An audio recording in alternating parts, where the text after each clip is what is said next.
দক্ষিণ গাজার খান ইউনিসের একটি তাঁবুর ভেতরে ৬০ বছর বয়সী নাজিয়া আবু লেহিয়ার হাতের মোবাইলে মক্কার কাবা শরীফ তাওয়াফের দৃশ্য চলছে। বিষণ্ণ চোখে তিনি সেই স্ক্রিনের দিকে তাকিয়ে আছেন। ১ বছর আগে হারিয়েছেন স্বামীকে। এবার স্বপ্ন ছিল স্বামীর স্মৃতিকে সঙ্গী করে পবিত্র হজ পালন করতে মক্কায় যাবেন।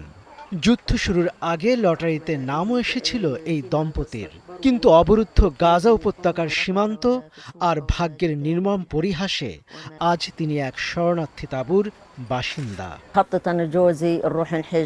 যুদ্ধের আগেই হজের জন্য আমাদের নাম নির্বাচিত হয়েছিল। এরপর এখানে যুদ্ধ শুরু হলো এবং তা আমাদের জন্য এক বিরাট বাধা হয়ে দাঁড়ালো। আমার কেবলই ভয় হয় হজের আকুতি বুকে নিয়ে হয়তো আমিও স্বামীর মতো দুনিয়া ছেড়ে চলে যাব। বিশ্বের বিভিন্ন দেশ থেকে মুসল্লিরা যখন সৌদি আরবে হজ পালনের জন্য জড়ো হচ্ছেন, তখন গাজার বহু মানুষ যুদ্ধ, অবরোধ ও সীমান্ত নিষেধাজ্ঞার কারণে উন্মুক্ত কারাগারে অসহায় বন্দি জীবন পার করছেন। গাজার ধর্ম বিষয়ক মন্ত্রণালয় জানিয়েছে, সৌদি আরবের সঙ্গে চুক্তি অনুযায়ী প্রতি বছর ৬,৬০০ জনের হজ কোটা পায় ফিলিস্তিন। এই কোটার প্রায় ৩৮% বরাদ্দ থাকত গাজার মুসলিমদের জন্য। তবে বিগত ৩ বছর ধরে ইসরায়েলি গণহত্যার কারণে গাজার মুসলিমরা হজে যেতে পারেননি। ২০১৩ সাল থেকে লটারিতে নির্বাচিত ২,৪৭৩ জন গাজাবাসী এখনও হজে যাওয়ার অপেক্ষায়। তাদের মধ্যে ৭১ জন ইসরায়েলি হামলা বা স্বাভাবিক কারণে মারা গেছেন।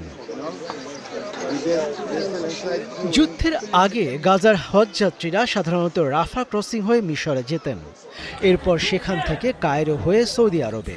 তবে ২০২৪ সালের মে মাসে রাফা সীমান্তের ফিলিস্তিনি অংশ দখলে নিয়ে বন্ধ করে দিয়েছে ইসরায়েল।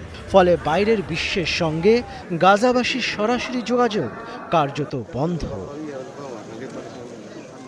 যুদ্ধ আর সীমানার বেড়াজাল ভেঙে কবে নাগাদ অবরুদ্ধ গাজাবাসী আবারও পবিত্র মক্কার মাটিতে পা রাখতে পারবেন, সেই উত্তর জানা নেই কারো।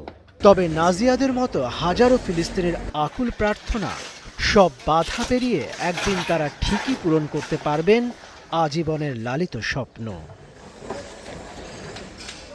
মনিরুজ্জামান বাবু, একাত্তর।